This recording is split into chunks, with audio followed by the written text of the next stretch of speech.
So this is a AMS intercooler heat exchanger install on a GLA45.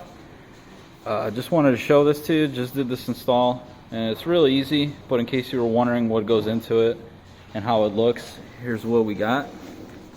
The cool thing about this unit is it comes with the remote mounted bleeder, which you just run through here via this hose, and it ends up mounting up here, and you put a bleeder plug right there. But this is a nice quality unit, easy install. To do it, all you got to do is remove the front bumper to access it. Then you go ahead and drop down this cooler. There's two disconnects, one on each side. So you basically just press that in. It comes out and down. Then you can work these hoses around the sides, bring it down. That should give you most of your room for working.